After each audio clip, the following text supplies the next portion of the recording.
एक बार जंगल में लाडो चिड़िया बहुत ही चिंतित होकर बैठी थी। वो सोचने लगी, मेरे आसपास वाले पक्षी कुछ ना कुछ काम करके अपना गुजारा करते हैं।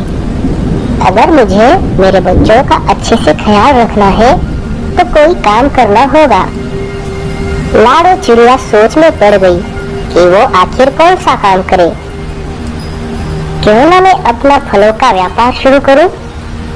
मैं अपने फलों का ठेला पास में ही लगा देती हूँ। लाडो चिड़िया ने ऐसा विचार करके अपना ठेला पेड़ के बाजू में लगा दिया और वो ग्राहक का इंतजार करने लगी। पहले 2 दिन में लाडो चिड़िया के पास कोई फल खरीदने नहीं आया। सब अपने अपने कामों में व्यस्त थे। मुझे हार नहीं माननी चाहिए। अगर आज ग्राहक नहीं आया तो क्या हुआ, मैं मेरा काम बंद नहीं करूंगी। लाडो चिड़िया शाम होने तक बैठी रही। तभी कालू कौवा उसके सामने आकर खड़ा हो गया। अरे लाडो, ये क्या बात है? तुमने नया काम शुरू कर दिया? हाँ कालू भैया, मुझे मेरे बच्चों का अच्छे से ख्याल रखना है, इसलिए मैंने इस फलों के व्यापार को शुरू किया है। मगर लाडो, हमें इसके बदले तुम्हें क्या देना होगा? जितना फल उतना ही उसके बदले में अनाज। ये तो बहुत अच्छी बात है। ठीक है, अब मैं चलता हूँ, रात हो चुकी है। मैं कल सारे पक्षियों को तुम्हारे व्यापार के बारे में बताऊंगा। लाडो चिड़िया के दोनों बेटों को बहुत भूख लगी थी, इसलिए वे दोनों लाडो के पास आ गए। मम्मी, मम्मी हमें बहुत भूख लगी है मम्मी। हाँ मेरे बच्चों, आज कोई काम नहीं हुआ पर कल जरूर होगा, तुम चिंता मत करो। चलो, मैंने कुछ दाने ऊपर रखे हुए हैं, मैं तुम दोनों को वो दे देती हूँ। ऐसा कहकर लाडो ने अपने बेटों को घोंसले में ले गई।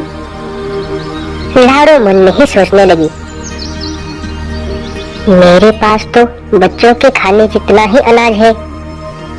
अगर मैं इसे खाऊंगी तो मेरे बच्चे भूखे ही सोएंगे। बच्चों, तुम दोनों खा लो, मैंने खाना खा लिया है। सब लोग कंबल ओढ़कर सो गए। लाडो सोच विचार करने लगी, अगर कल मेरा कोई फलों का व्यापार नहीं हुआ तो मुझे कहीं दूसरी जगह पर काम करने के लिए जाना पड़ेगा। सुबह हो गई और लाडो ने अपने फलों का ठेला लगा दिया। लाडो ग्राहक का इंतजार करने लगी। लाडो, कैसे दिए ये फल?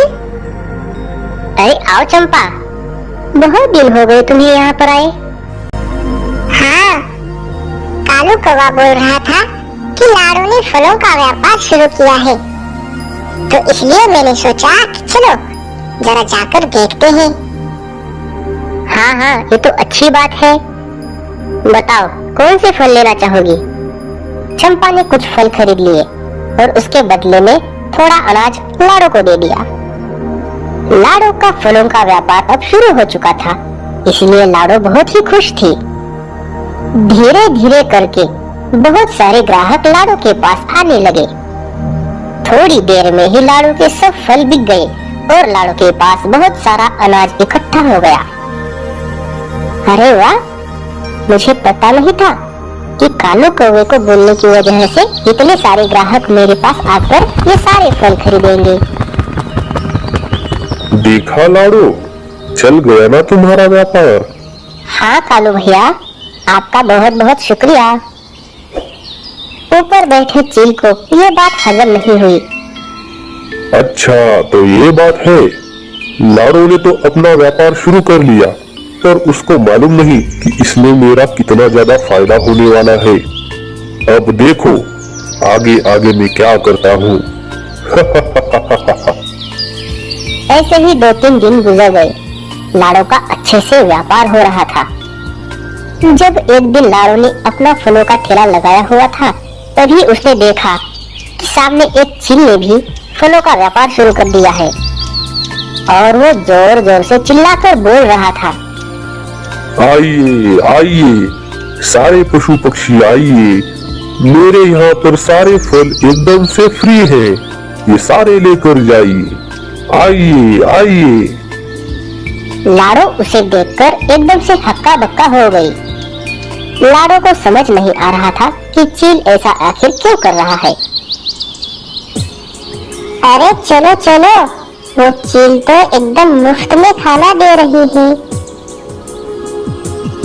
हाँ हाँ चलो बहन, वो चील एकदम मुफ्त में हमें फल दे रहा है, इसके बदले में हमें कोई अनाज भी नहीं देना होगा। आइए आइए, एकदम मुफ्त में ये फल लेके जाइए, इसके बदले में मुझे कुछ नहीं चाहिए। आइए आइए, आपको ऐसा मौका बार बार नहीं मिलेगा, ये सारे फल लेके जाइए, वो भी मुफ्त में। लाडो चिड़िया बहुत ही परेशान हो गई। उसे समझ नहीं आ रहा था कि वो आखिर क्या।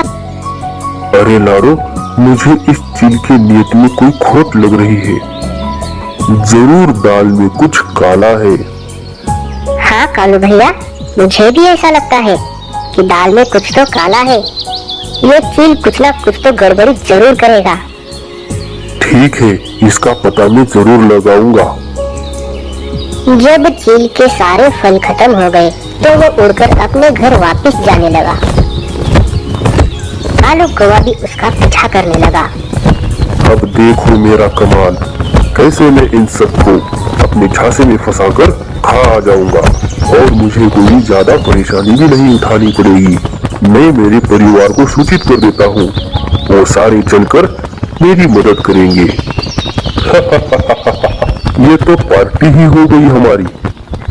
कालू कौवे ने पीछे से सब सुन लिया और वो जल्द से उड़कर लाडो के पास चला गया।